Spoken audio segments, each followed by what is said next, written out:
talking about Clostridium difficile infections in patients with inflammatory bowel disease.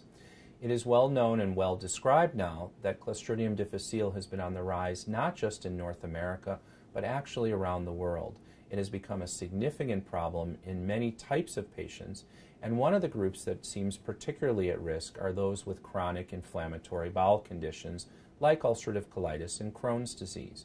In fact, in some recent analyses, it's been shown that the rate of C. difficile infection in IBD has been increasing quite dramatically and at a faster rate than the rising rate of C. difficile in the non-IBD population.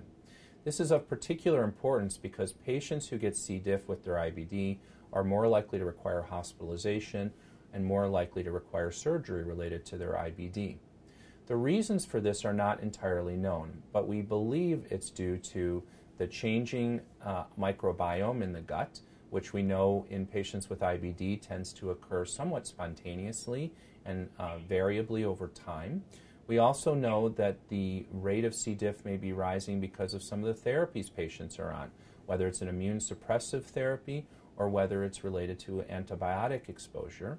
And it's also possible that patients are developing more C. diff because IBD patients are seen in the hospital setting, in the clinic setting, and have procedures more often than other patients. So they may be already colonized more often than other people who develop C. difficile.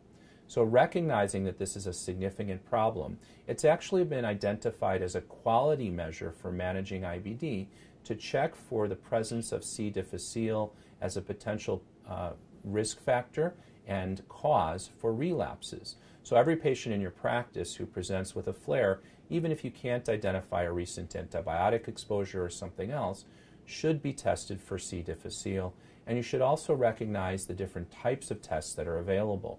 For example, a PCR test for the organism may detect the organism when it's not actually pathogenic, compared to the older ELISA tests, which look for the toxin, which is produced when the organism is thought to be more of a pathogen. So distinguishing between that is actually a challenge, and we don't have a good answer to that yet, but you should know which assay your hospital uses. Now, the second issue is after you've identified that a patient of yours has a C. diff infection, we need to treat it. There have been a number of small studies that have suggested that oral vancomycin is superior to metronidazole as a treatment for Clostridium difficile in general, but also in the IBD population. And this is an important point because there has been recognized some metronidazole resistance among C. difficile strains, and that would be a problem if you can't eradicate the organism. For recurrent C. difficile in the setting of IBD, fecal transplantation has been studied, and although it's shown to be effective, it is not as effective as doing fecal transplantation in the non-IBD patient population who's had recurrent C. difficile. The data suggest that recurrent C. diff is eradicated successfully in about 75% of patients with IBD, and in the general population in whom this has been studied, it's about 90% successful. So the take-home message is that fecal transplant may still be necessary to treat recurrent C. diff in an IBD patient, but the success rate may not be as good, and you may in fact need to consider a second transplant. It also comes up often that fecal transplant might treat the IBD.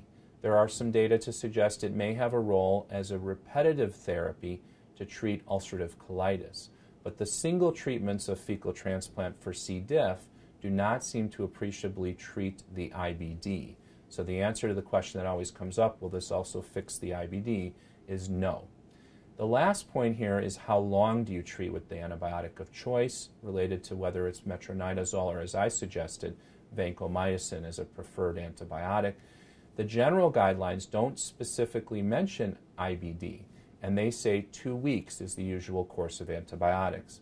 We've recently looked at our experiences at the University of Chicago, in which a number of our patients were treated for 30 days, and we demonstrated statistically significantly reduced rates of recurrence with the longer duration of treatment. So my recommendation, based on our own experience here and not yet published data that I'm sharing with you, is to treat for a month when you have an IBD patient who develops C. difficile. The newer agents that have been developed to treat C. diff, such as fidaxomicin and the emerging vaccinations and some antibody therapies against C. diff, have not been studied in the IBD population. Therefore, I can't comment further on how it might work in our IBD patients, but we certainly are hopeful that these may offer new opportunities in the future.